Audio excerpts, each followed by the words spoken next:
नमस्कार साथियों, वर्धन एकेडमी में आप सभी का स्वागत है।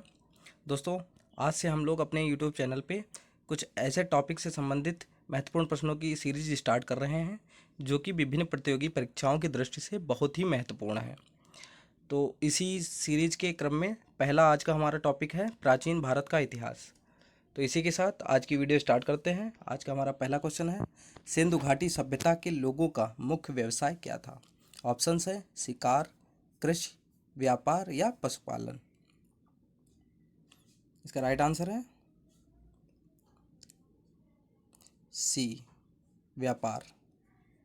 नेक्स्ट क्वेश्चन है हमारा, हड़प्पा सभ्यता की खोज किसने की थी? ऑप्शंस है R D Banerjee, Dayaram Sahni, JP Joshi या यज्ञदत्त शर्मा। इसका राइट आंसर है ऑप्शन बी, दयाराम साहनी। हड़प्पा सभ्यता की खोज दयाराम साहनी ने की थी। इसके अलावा बाकी तीन लोगों को देख लेते हैं। आर डी बनर्जी जो राखलदास बनर्जी हैं, उन्होंने मोहनजोदड़ो की खोज की थी। मोहनजोदड़ो, ठीक है। मोहनजोदड़ो की खोज की थी आर डी बनर्जी ने। हड़प्पा सभ्यता की खोज दयाराम साहनी और जेपी जोशी ने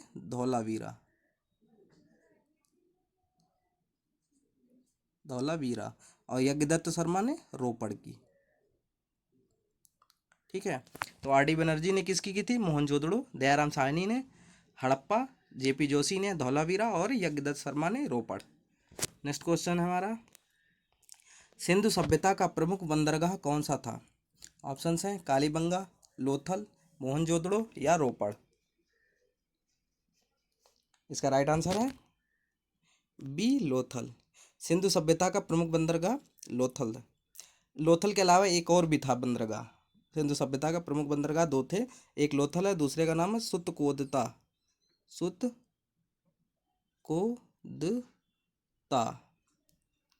ठीक है। नेक्स्ट क्वेश्चन, सिंधु सभ्यता में वृहत स्नानागार कहाँ पाया गया था? ऑप्शंस हैं हड़प्पा में, मोहनजोदड़ो में, लोथल में या राखीगढ़ी में। इसका राइट आंसर है ऑप्शन बी, मोहनजोदड़ो में।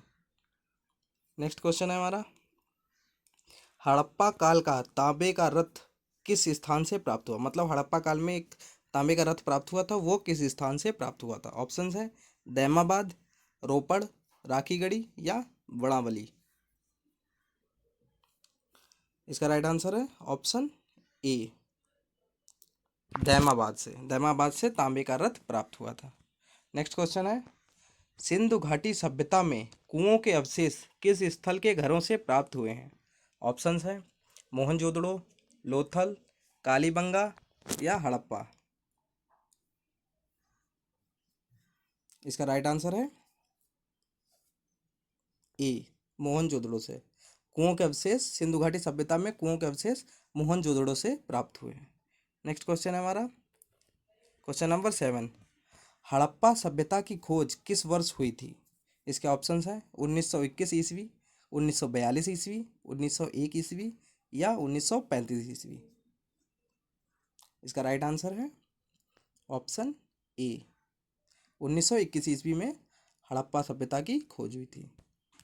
नेक्स्ट क्वेश्चन है हमारा, हड़प्पा में एक उन्नत जल प्रबंधन प्रणाली का पता चलता है, कहाँ से पता चलता है? ऑप्शंस है धौलावीरा से, लोथल से, कालीबंगा से या आलमगीरपुर से।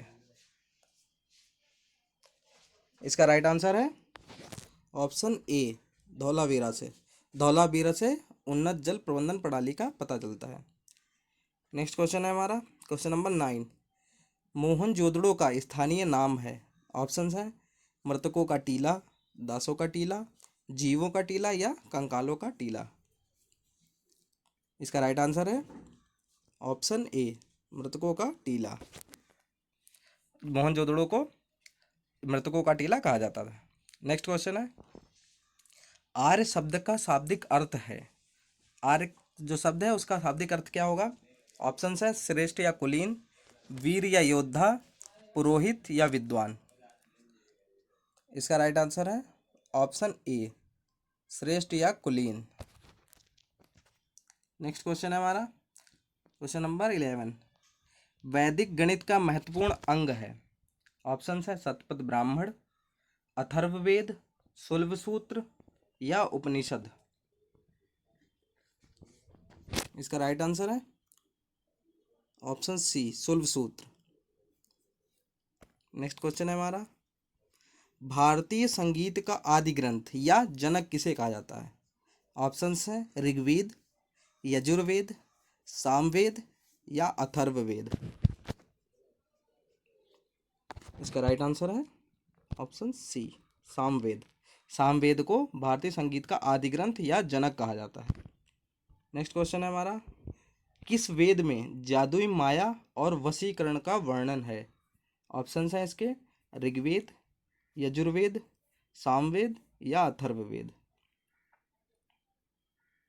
इसका राइट आंसर है ऑप्शन डी, अथर्ववेद में जादुई माया और वशीकरण का वर्णन है। नेक्स्ट क्वेश्चन है हमारा क्वेश्चन नंबर 14, ऋग्वेद में अघन्य, अघन्य का मतलब होता है वध योग्य नहीं, शब्द का प्रयोग किसके लिए किया गया है। ऑप्शंस हैं ए स्त्री, दूसरा है गाय, पुरोहित या निर्धन। इन चारों में किसके लिए कहा गया अघन्य। इसका राइट आंसर है ऑप्शन बी, गाय। गाय को कहा गया है कि ये वध योग्य नहीं है, मतलब मारने योग्य नहीं है। नेक्स्ट क्वेश्चन है, गायत्री मंत्र की रचना किसने की थी। ऑप्शंस हैं वशिष्ठ, परीक्षित, विश्वामित्र या वाल्मीकि। इसका सही उत्तर है ऑप्शन सी, विश्वामित्र ने गायत्री मंत्र की रचना की थी। नेक्स्ट क्वेश्चन है हमारा क्वेश्चन नंबर 16, ऋग्वेद में सूक्त हैं, टोटल सूक्त कितने हैं। ऑप्शंस हैं 1008, 1020, 1028 या 1128। इसका राइट आंसर है सी, 1028। 1028 सूक्त हैं ऋग्वेद में। 10 मंडल भी हैं इसके अलावा, 10 मंडल और 10,462 लगभग 10,462 क्या हैं ऋचाएँ। ठीक है, तो 1028 सूक्त हैं, 10 मंडल हैं और 10,462 ऋचाएँ हैं। नेक्स्ट क्वेश्चन है हमारा क्वेश्चन नंबर 17, किस देवता के लिए ऋग्वेद में पुरंदर शब्द का प्रयोग हुआ है।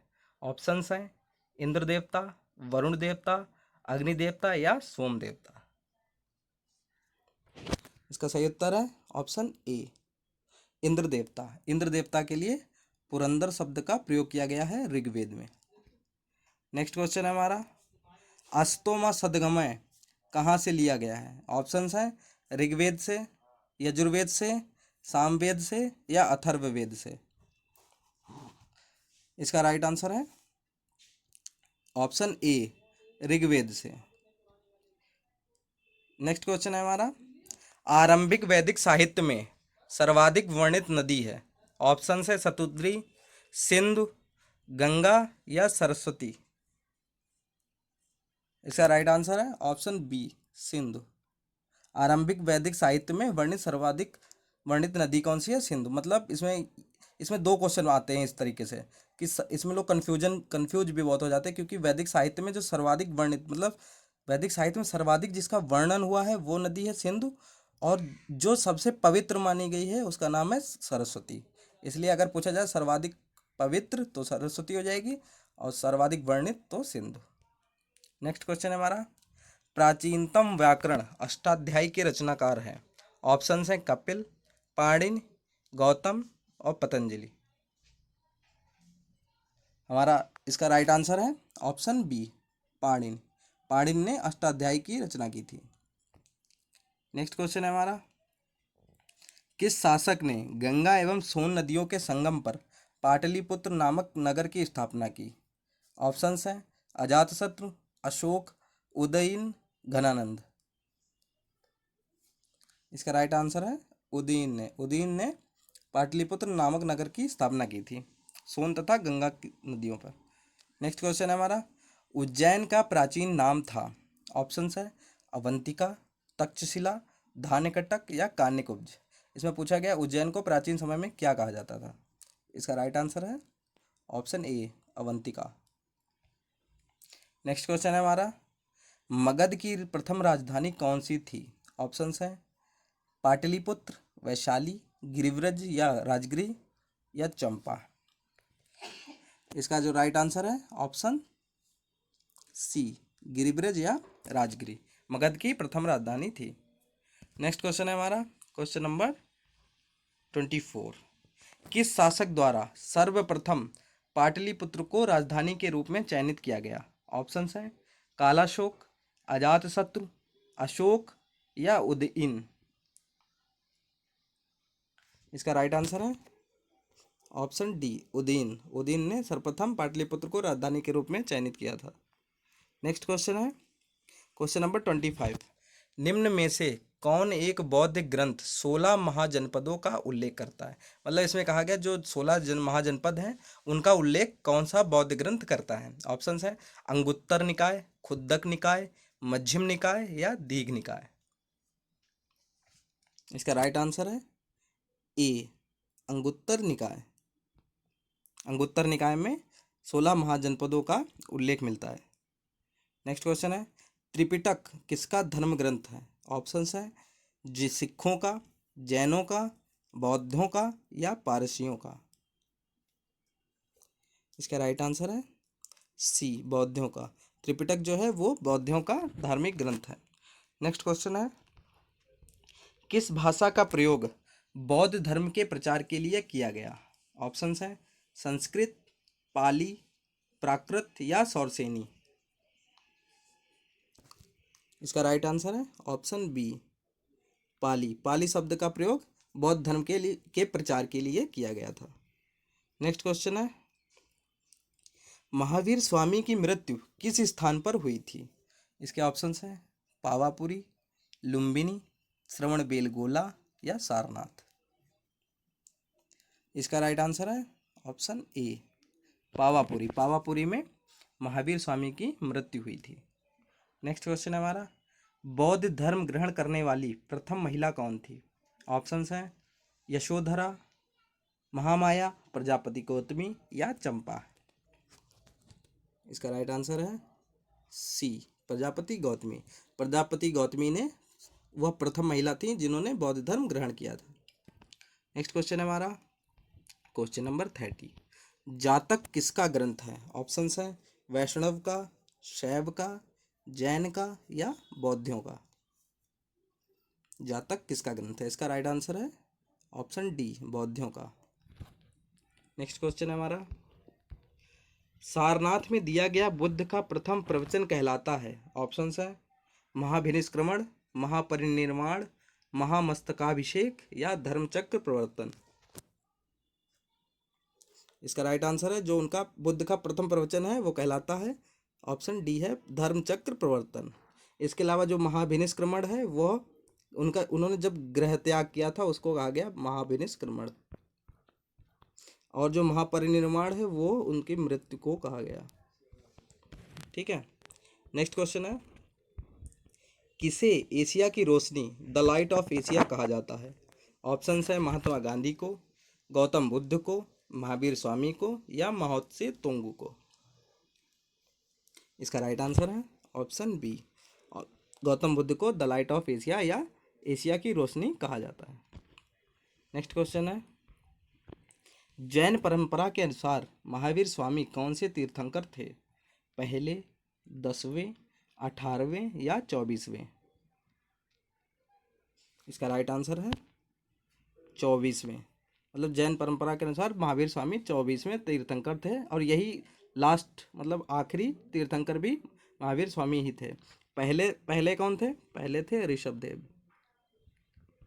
ऋषभदेव। नेक्स्ट क्वेश्चन है क्वेश्चन नंबर 34। किस शासक ने बौद्धों के लिए विख्यात विक्रमशिला विश्वविद्यालय की स्थापना की थी? ऑप्शंस हैं महिपाल, देवपाल, गोपाल या धर्मपाल। इसका राइट आंसर है ऑप्शन डी, धर्मपाल। धर्मपाल ने बौद्धों के लिए विख्यात विक्रमशिला विश्वविद्यालय की स्थापना की थी। नेक्स्ट क्वेश्चन है आजीवक संप्रदाय के संस्थापक कौन थे? ऑप्शंस हैं उपालि, आनंद, स्थूलभद्र या मक्खली गोशाल। इसका राइट आंसर है ऑप्शन डी, मक्खली घोषाल ने आजीवक संप्रदाय की स्थापना की थी। नेक्स्ट क्वेश्चन है, भगवान महावीर का प्रथम शिष्य कौन था? ऑप्शंस हैं जमाल, योशुद, विपिन या प्रभास। इसका राइट आंसर है ऑप्शन ए, जमाली। जमाली महावीर स्वामी का प्रथम शिष्य था। नेक्स्ट क्वेश्चन है, मिलिंद पन्हु, मिलिंद के प्रश्न राजा मिलिंद और किस बौद्ध भिक्षु के मध्य संवाद के रूप में है? ऑप्शंस हैं नागसेन, नागार्जुन, नागभट्ट या कुमारिल भट्ट। मतलब जो मिलिंद पन्हु है उसका अर्थ होता है मिलिंद के प्रश्न, ये राजा मिलिंद और किस बौद्ध भिक्षु के मध्य संवाद के रूप में है। तो इसका राइट आंसर है option A, Nagasena. Next question है, भगवान बुद्ध ने सर्वाधिक उपदेश कहाँ दिए थे? ऑप्शंस हैं श्रावस्ती में, पावापुरी में, गांधार में, उज्जैन में। इसका राइट आंसर है ऑप्शन ए, श्रावस्ती में। भगवान बुद्ध ने श्रावस्ती में अपने सर्वाधिक उपदेश दिए थे। नेक्स्ट क्वेश्चन है, किस ऋषि के बारे में कहा जाता है कि उन्होंने दक्षिण भारत का आर्यकरण किया, अर्थात उन्हें आर्य बनाया? ठीक है, ऑप्शंस है वशिष्ठ, विश्वामित्र, अगस्त्य या सांभर। इसका राइट आंसर है ऑप्शन सी, अगस्त्य ऋषि के बारे में कहा जाता है कि उन्होंने दक्षिण भारत का आर्यकरण किया, अर्थात उन्हें आर्य बनाया। नेक्स्ट क्वेश्चन है क्वेश्चन नंबर 40, निम्नलिखित में से वह अंतिम बौद्ध राजा कौन था जो संस्कृत का महान विद्वान और लेखक था? ऑप्शंस हैं कनिष्क, अशोक, बिंबिसार या हर्षवर्धन। इसका सही उत्तर है ऑप्शन डी, हर्षवर्धन। हर्षवर्धन वह अंतिम बौद्ध राजा था जो संस्कृत का महान विद्वान था। नेक्स्ट क्वेश्चन है, हर्षचरित किसके द्वारा लिखी गई थी? ऑप्शंस हैं कालिदास, बाणभट्ट, व्यास या वाल्मीकि। इसका राइट आंसर है ऑप्शन बी, बाणभट्ट। हर्षचरित बाणभट्ट द्वारा लिखी गई। नेक्स्ट क्वेश्चन है, हर्षवर्धन के समय में कौन सा चीनी तीर्थयात्री भारत आया था? ऑप्शंस हैं इत्सिंग, मेगस्थनीज, फायान या वेनसोंग। इसका राइट आंसर है ऑप्शन डी, वेनसोंग। वेनसोंग हर्षवर्धन के समय में भारत आया था। नेक्स्ट क्वेश्चन है, चालुक्य राजा पुलकेशिन द्वितीय को किसने पराजित किया था? ऑप्शंस हैं महेंद्र वर्मन प्रथम, नरसिंह वर्मन प्रथम, परमेश्वर वर्मन प्रथम या परांतक प्रथम। इसका राइट आंसर है ऑप्शन बी, नरसिंह वर्मन प्रथम। नरसिंह वर्मन प्रथम ने चालुक्य राजा पुलकेशिन द्वितीय को पराजित किया था। पुलकेशिन द्वितीय बहुत ही प्रतापी राजा था चालुक्य वंश का, उसको पराजित किया था नरसिंह वर्मन प्रथम ने। नेक्स्ट क्वेश्चन है, बाणभट्ट किस सम्राट के राज दरबारी कवि थे? ऑप्शंस हैं विक्रमादित्य, कुमारगुप्त, हर्षवर्धन या कनिष्क। इसका राइट आंसर है हर्षवर्धन, ऑप्शन सी, हर्षवर्धन के राज दरबारी कवि थे। नेक्स्ट क्वेश्चन है क्वेश्चन नंबर 45, बंगाल का कौन सा शासक हर्षवर्धन का समकालीन था? इसमें सिर्फ समकालीन नहीं पूछा गया है, इसमें पूछा गया बंगाल का वह कौन सा शासक था जो हर्षवर्धन का समकालीन था। ऑप्शंस हैं शशांक, ध्रुवसेन, पुलकेशिन द्वितीय या भास्कर शर्मा। इसका राइट आंसर है ए, शशांक। शशांक बंगाल का शासक था जो हर्षवर्धन का समकालीन था। नेक्स्ट क्वेश्चन है क्वेश्चन नंबर 46, नागानंद, रत्नावली, प्रियदर्शिका नाटकों के नाटककार थे। ऑप्शंस हैं बाणभट्ट, विशाखदत्त, वात्स्यायन या हर्षवर्धन। इसका राइट आंसर है ऑप्शन डी, हर्षवर्धन। हर्षवर्धन ने नागानंद, रत्नावली और प्रियदर्शिका नाटकों की रचना की थी। नेक्स्ट क्वेश्चन है क्वेश्चन नंबर 47, सम्राट हर्षवर्धन ने 2 महान धार्मिक सम्मेलनों का आयोजन किया था। ऑप्शंस हैं कन्नौज व प्रयाग में, प्रयाग व थानेश्वर में, थानेश्वर व बल्लभी में या बल्लभी व प्रयाग में। इसका राइट आंसर है कन्नौज व प्रयाग में। सम्राट हर्षवर्धन ने 2 महान धार्मिक सम्मेलनों का आयोजन कन्नौज व प्रयाग में किया था। नेक्स्ट क्वेश्चन है क्वेश्चन नंबर 48। चालुक्य शासक पुलकेशिन द्वितीय ने किस नदी के किनारे हर्षवर्धन को परास्त किया था? मतलब जो चालुक्य शासक पुलकेशिन द्वितीय थे, उन्होंने हर्षवर्धन को किस नदी के किनारे परास्त किया था? ऑप्शंस हैं महानदी, ताप्ती, नर्मदा या गोदावरी। इसका राइट आंसर है ऑप्शन सी, नर्मदा। नर्मदा नदी के किनारे पुलकेशिन द्वितीय ने हर्षवर्धन को पराजित किया था। नेक्स्ट क्वेश्चन है हमारा,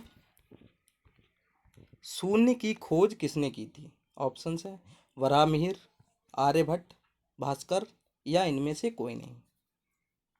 इसका राइट आंसर है ऑप्शन बी, आर्यभट्ट ने शून्य की खोज की थी। Next question, question number 50। मानव द्वारा सर्वप्रथम प्रयुक्त धातु थी? ऑप्शंस हैं सोना, लोहा, पीतल या तांबा। इसका राइट आंसर है ऑप्शन डी, तांबा वह पहली धातु थी जिसका प्रयोग मानव द्वारा किया गया था। नेक्स्ट क्वेश्चन है हमारा, किस पुस्तक का 15 भारतीय और 40 विदेशी भाषाओं में अनुवाद किया जा चुका है? ऑप्शंस है हितोपदेश, अभिज्ञान शाकुंतलम, पंचतंत्र या कथा सरित सागर। इसका राइट आंसर है ऑप्शन सी, पंचतंत्र। पंचतंत्र का 15 भारतीय और 40 विदेशी भाषाओं में अनुवाद किया जा चुका है। नेक्स्ट क्वेश्चन है हमारा, नाट्य शास्त्र की रचना किसने की थी? ऑप्शंस है वसुमित्र, अश्वघोष, भरतमुनि या वात्स्यायन। इसका राइट आंसर है भरतमुनि, ऑप्शन सी, भरतमुनि ने नाट्य शास्त्र की रचना की थी। नेक्स्ट क्वेश्चन है क्वेश्चन नंबर 53। विक्रम संवत का प्रारंभ कब हुआ? ऑप्शंस हैं 58 ईसा पूर्व, 78 ईसवी, 52 ईसा पूर्व या 73 ईसा पूर्व। इसका राइट आंसर है ऑप्शन ए, 58 ईसा पूर्व। नेक्स्ट क्वेश्चन है, हितोपदेश के लेखक कौन है? बाणभट्ट, भवभूति, नारायण पंडित या कल्हड़। इसका राइट आंसर है ऑप्शन सी, नारायण पंडित। नारायण पंडित हितोपदेश के लेखक हैं। नेक्स्ट क्वेश्चन है, न्यूमिस्मैटिक्स क्या है? ऑप्शंस हैं प्राचीन पांडुलिपियों का अध्ययन, सिक्कों एवं धातुओं का अध्ययन, तालपत्रों का अध्ययन या ताम्रपत्रों का अध्ययन। इसका राइट आंसर है सिक्कों एवं धातुओं का अध्ययन क्या कहलाता है? न्यूमिस्मैटिक्स। न्यूमिस्मैटिक्स सिक्कों एवं धातुओं का अध्ययन होता है न्यूमिस्मैटिक्स में। नेक्स्ट क्वेश्चन है, गीत गोविंद के रचनाकार जयदेव किस सभा को अलंकृत करते थे? ऑप्शंस हैं धर्मपाल, देवपाल, विजयसेन या लक्ष्मण सेन। इसका राइट आंसर है डी, लक्ष्मण सेन। लक्ष्मण सेन की सभा को अलंकृत करते थे गीत गोविंद के जो रचनाकार थे जयदेव। नेक्स्ट क्वेश्चन है हमारा, पहाड़ी काटकर एलोरा के विश्वविख्यात कैलाश मंदिर का निर्माण करवाया था? मतलब एलोरा के विश्वविख्यात जो कैलाश मंदिर है उसका निर्माण किसने करवाया था? ऑप्शंस हैं कदम्बों ने, राष्ट्रकूटों ने, चेरों ने या चालुक्यों ने। इसका राइट आंसर है ऑप्शन बी, राष्ट्रकूटों ने। नेक्स्ट क्वेश्चन है हमारा, राष्ट्रकूट साम्राज्य का संस्थापक कौन था? ऑप्शंस हैं दंतिदुर्ग, अमोघवर्ष, गोविंद द्वितीय या इंद्र तृतीय। इसका राइट आंसर है ऑप्शन ए, दंतिदुर्ग। दंतिदुर्ग जो था वो राष्ट्रकूट साम्राज्य का संस्थापक था। नेक्स्ट क्वेश्चन है, प्रसिद्ध विरूपाक्ष मंदिर का निर्माण किसने करवाया था? ऑप्शंस हैं चालुक्यों ने, पल्लवों ने, वाकाटक ने या सातवाहनों ने।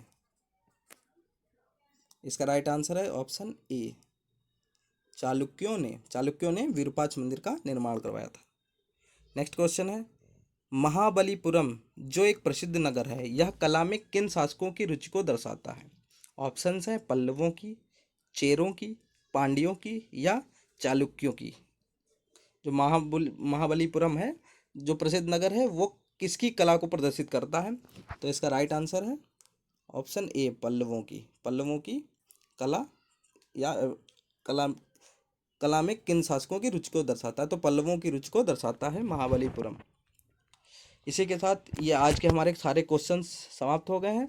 और आप लोग सोच रहे होंगे प्राचीन भारत का इतिहास, अगर ये इंपॉर्टेंट क्वेश्चंस हैं तो इसमें उसके बारे में क्यों नहीं, बौद्ध संगीतियों के बारे में क्यों नहीं बताया गया?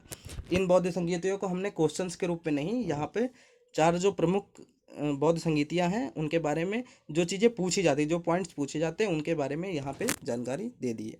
जैसे प्रथम बौद्ध संगीत, इसका समय क्या है? 483 ईसा पूर्व। अध्यक्षता किसने की थी? महाकश्यप ने। स्थान, स्थान कहाँ था? राजगृह। और किसके शासनकाल में पहली बौद्ध संगीत हुई थी? अजातशत्रु। यही 4 पॉइंट पूछे जाते हैं।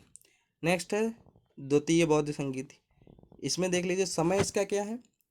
383 ईसा पूर्व। अध्यक्षता किसने की थी? सब्बकामी ने। स्थान था वैशाली। और किसके शासनकाल में क्या हुई थी? कालाशोक ने। नेक्स्ट क्वेश्चन है तृतीय बौद्ध संगीत। ये इसका समय क्या है?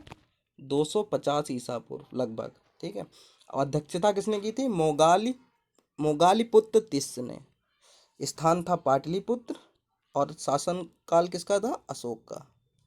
ये बहुत पूछा जाता है कि तृतीय बौद्ध संगीत किसके शासनकाल में हुई थी, तो इसका राइट आंसर होगा अशोक। नेक्स्ट क्वेश्चन है चतुर्थ बौद्ध संगीत। इसका समय क्या है? 72 ईस्वी। या इसको कभी कभी पूछा जाता है ईस्वी, कभी कभी लिख के आता है कि ईस्वी की पहली शताब्दी ऑप्शन में।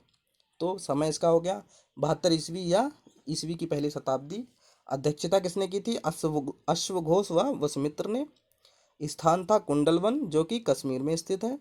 और शासनकाल था कनिष्क का। चतुर्थ बौद्ध संगीत में शासनकाल था कनिष्क का। इसी के साथ हमारी आज की वीडियो समाप्त होती है। आपको आज की वीडियो कैसी लगी कमेंट बॉक्स में ज़रूर बताएं। और अगर आपके सुझाव हैं कोई तो वो भी हमें ज़रूर दें। धन्यवाद।